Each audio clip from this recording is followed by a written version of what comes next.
Hello, ನಮಸ್ತೆ ಎಲ್ರಿಗೂ. ಎಲ್ಲ ಹೇಗಿದ್ದೀರಾ? ಚೆನ್ನಾಗಿದ್ದೀರಾ ಅನ್ಕೋತೀನಿ.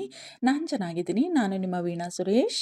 ಎಲ್ಲರಿಗೂ ನನ್ನ ಕಾರ್ಯಕ್ರಮವಾದ ಕಥಾಸರಣಿ ರಾಗಸುತಿ ಜೊತೆ ಕಾರ್ಯಕ್ರಮಕ್ಕೆ ಆತ್ಮೀಯ ಸ್ವಾಗತ.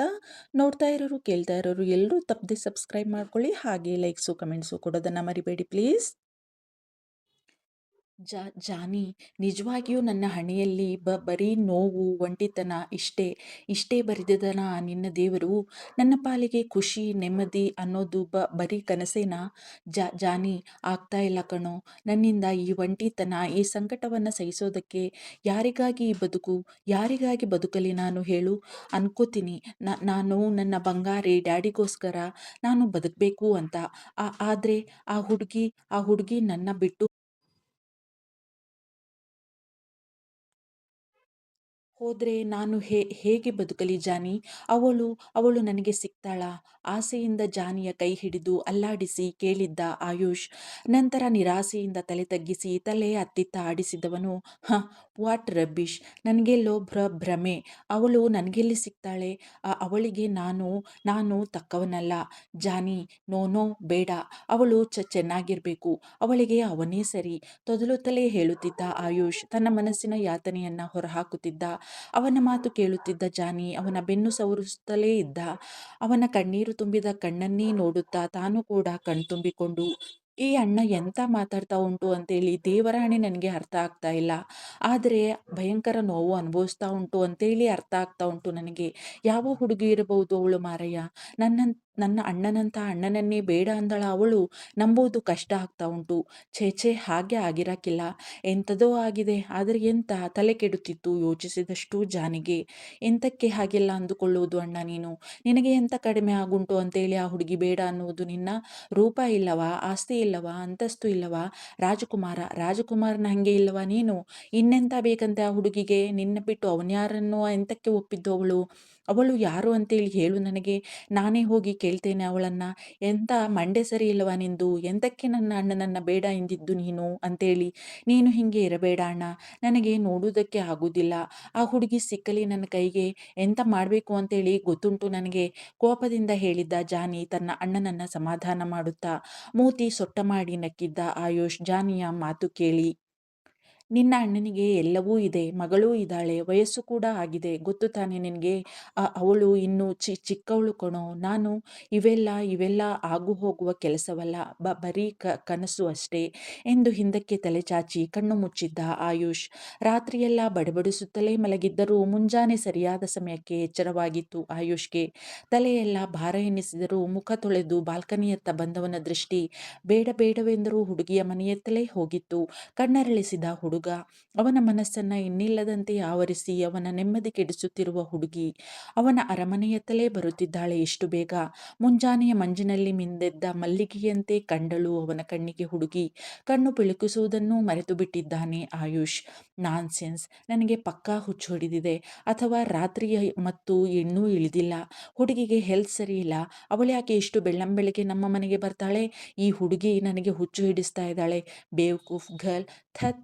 ತನಗೆ ತಾನೇ ಮತ್ತೊಮ್ಮೆ ಬೈದುಕೊಂಡು ಮತ್ತೊಮ್ಮೆ ನೋಡಿದ್ದ ಸರಿಯಾಗಿ ಕಣ್ಣು ಒರೆಸಿಕೊಂಡು. ಅನುಮಾನವೇ ಇಲ್ಲ, ಅದೇ ಹುಡುಗಿಯೇ. ಈಗಷ್ಟೇ ಎದ್ದಿದ್ದಳೇನೋ. ಮುಖದಲ್ಲಿ ಕಣ್ಣಲ್ಲಿ ಇನ್ನೂ ನಿದ್ದೆಯ ಮತ್ತು ಕಾಣಿಸುತ್ತಿತ್ತು. ಅವಳ ಮುಂಗುರುಳು ಹೇಗೆಂದರೆ ಹಾಗೆ ಹಾರಾಡುತ್ತಿದ್ದವು. ಅದನ್ನು ತನ್ನ ಕಿವಿಯ ಹಿಂದೆ ಆಗಾಗ ಸಿಕ್ಕಿಸುತ್ತಿದ್ದಾಳೆ. ತಾನು ತೊಟ್ಟಿದ್ದ ಅಚ್ಚ ಬಿಳುಪಿನ ಅನಾರ್ಕಲಿಯನ್ನ ಸ್ವಲ್ಪವೇ ಮೇಲೆತ್ತಿ ಹಿಡಿದುಕೊಂಡು ಹೂವಿನ ಗಿಡಗಳನ್ನೆಲ್ಲ ತನ್ನ ಮಾಮೂಲಿ ಧಾಟಿಯಲ್ಲಿ ಸವರಿ ಮಾತನಾಡಿಸಿಕೊಂಡು ನಡೆಯುತ್ತಿದ್ದಾಳೆ ಹುಡುಗಿ. ಉಸಿರು ಗಂಟಲಲ್ಲೇ ಸಿಕ್ಕಿ ಹಾಕಿಕೊಂಡ ಅನುಭವ ಅವನಿಗೆ.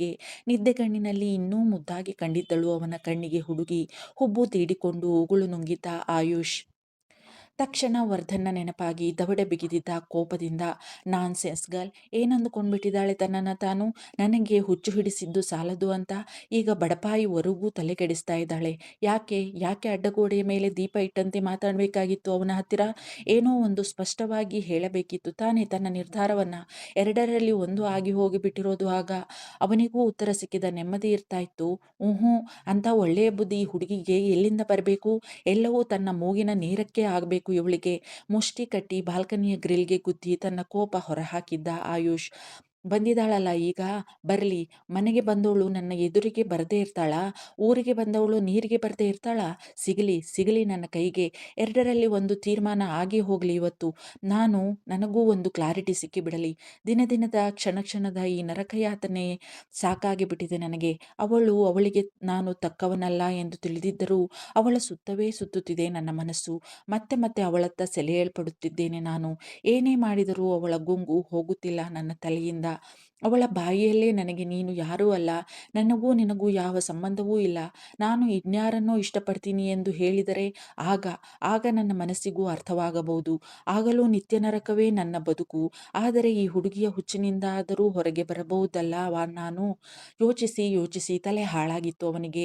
ಇನ್ನು ಹೀಗೇ ಇದ್ದರೆ ತನಗೆ ಹುಚ್ಚೇ ಹಿಡಿಯುತ್ತದೆ ಎನಿಸಿ ಅಲ್ಲಿಯೇ ಕುಳಿತು ಧ್ಯಾನ ಮಾಡಿ ತನ್ನ ಮನಸ್ಸನ್ನು ಒಂದು ಹದಕ್ಕೆ ತಂದುಕೊಳ್ಳುವ ಪ್ರಯತ್ನಕ್ಕೆ ಇಳಿದಿದ್ದ ಆಯುಷ್.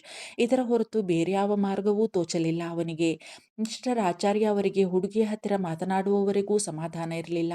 ರಾತ್ರಿಯೆಲ್ಲವೂ ಬರಿಯ ಚಡಪಡಿಕೆಯಲ್ಲೇ ಕಳೆದಿದ್ದರು ಅವರು. ನನ್ನ ಮಗ ಹೇಳುತ್ತಿರೋದು ಈ ಹುಡುಗಿಯ ಬಗ್ಗೆಯೇ, ಒದ್ದಾಡುತ್ತಿರುವುದು ಚಡಪಡಿಸುತ್ತಿರುವುದು ಈ ಹುಡುಗಿಗಾಗಿಯೇ. ಇದರಲ್ಲಿ ಯಾವುದೇ ಅನುಮಾನವೂ ಇಲ್ಲ ನನಗೆ. ಅವನು ಅದ್ಯಾವಾಗ ಈ ಪುಟ್ಟ ಹುಡುಗಿಯನ್ನು ಅಷ್ಟರ ಮಟ್ಟಿಗೆ ಹಚ್ಚಿಕೊಂಡ? ಅವನ ಸ್ವಭಾವಕ್ಕೆ ವಿರುದ್ಧವಾಗಿ ಆ ನೀಲಿಮಾ ಮೋಸ ಮಾಡಿ ಹೋದಾಗಿನಿಂದಲೂ ಯಾವ ಹುಡುಗಿಯರ ಮುಖವನ್ನು ನೋಡಿದರೂ ಕೆಂಡ ಕಾರುತ್ತಿದ್ದ ಅವನು. ಎಲ್ಲ ಮಿಡಲ್ ಕ್ಲಾಸ್ ಹುಡುಗಿಯರು ಮೋಸಗಾರರೇ ಎಂಬ ನಿರ್ಣಯಕ್ಕೆ ಬಂದು ಬಿಟ್ಟಿದ್ದ. ಆದರೆ ಆದರೆ ಈ ಹುಡುಗಿ ಅವನನ್ನು ಅದೇಗೆ ಬದಲಾಯಿಸಿದಳು? ಇವಳಂತೂ ತೀರಾ ಬಡ ಹುಡುಗಿ ಅಲ್ವಾ? ಇವಳನ್ನು ಕಂಡರೆ ನಿಗಿ ನಿಗಿ ಕೆಂಡವಾಗುತ್ತಿದ್ದ ಆಯು. ಆ ವಿಷಯ ನನಗೂ ಗೊತ್ತು. ಇವನ ಸ್ವಭಾವಕ್ಕೆ ವಿರುದ್ಧ ಸ್ವಭಾವದ ಹುಡುಗಿ ಇವಳು. ಇವನು ಎಷ್ಟು ಗಂಭೀರವೋ ಅವಳು ಅಷ್ಟೇ ಮಾತಿನ ಮಲ್ಲಿ. ಅದೇಗೆ ಇವಳಿಂದ ಬದಲಾದ ನನ್ನ ಮಗ? ನೋನೋ, ನನ್ನ ಯೋಚನೆ ತಪ್ಪು. ಹುಡುಗಿ ಮುಗ್ಧ ಮನಸ್ಸಿನವಳು. ನನ್ನ ಬಂಗಾರಿಯನ್ನು ತನ್ನ ಸ್ವಂತದವಳಂತೆ ನೋಡುತ್ತಾಳೆ ಹುಡುಗಿ. ಚಿಕ್ಕವಳಾದರೂ ಪ್ರಪಂಚ ಜ್ಞಾನ ತುಂಬ ಇದೆ ಇವಳಿಗೆ. ಇವೆಲ್ಲವೂ ನನ್ನ ಮಗನನ್ನು ಅವಳತ್ತ ಸೆಳೆದಿರಬಹುದು.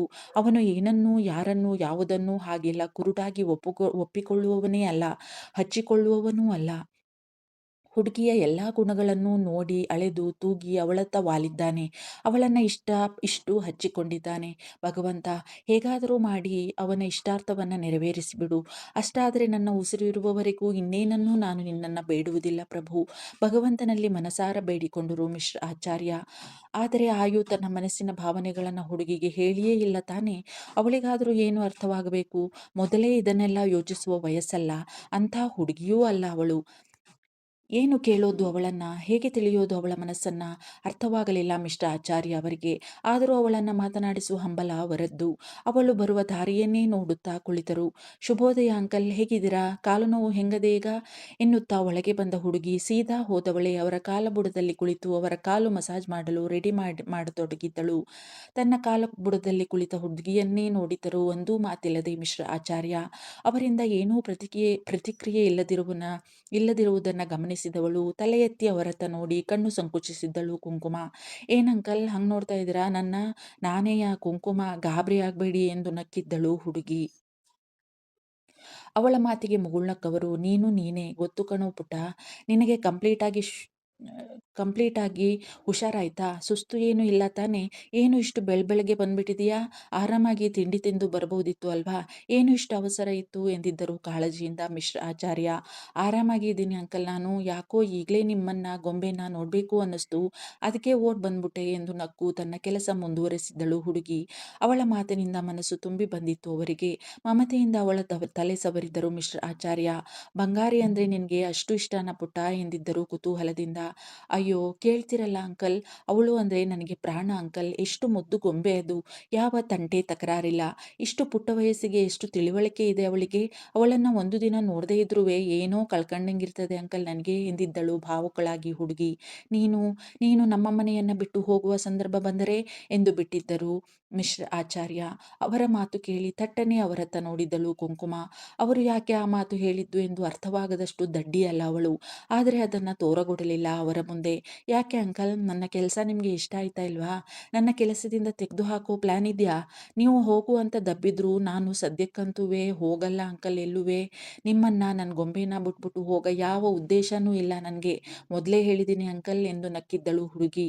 ಅವಳ ಮಾತು ಕೇಳಿ ಮಿಶ್ರ ಆಚಾರ್ಯ ಕೂಡ ನಕ್ಕಿದ್ದರು. ನಾನ್ಯಾಕಮ್ಮ ನಿನ್ನ ಕೆಲಸದಿಂದ ತೆಗೀಲಿ? ನನಗೂ ನಿನ್ನ ಈ ಮನೆಯಿಂದ ಕಳಿಸೋಕೆ ಇಷ್ಟ ಇಲ್ಲ.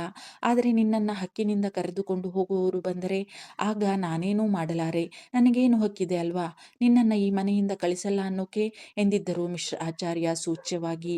ಯಾರು ಬಂದರೂ ಅಷ್ಟೇ ಅಂಕಲ್, ನಾನಂತೂ ಸದ್ಯಕ್ಕೆ ಎಲ್ಲೂ ಹೋಗಕ್ಕಿಲ್ಲ. ಬುಡಿಯದ, ನನಗೆ ಈಗ ನನ್ನ ಗೊಂಬೆನ ನೋಡಬೇಕು ಮೊದಲು, ಆಮೇಲೆ ಮನೆಗೆ ಹೋಗಿ ಡ್ಯೂಟಿಗೆ ಬರ್ತೀನಿ ಅಂಕಲ್ ಎಂದವಳೇ ಎದ್ದು ನಡೆದಿದ್ದಳು ಹುಡುಗಿ.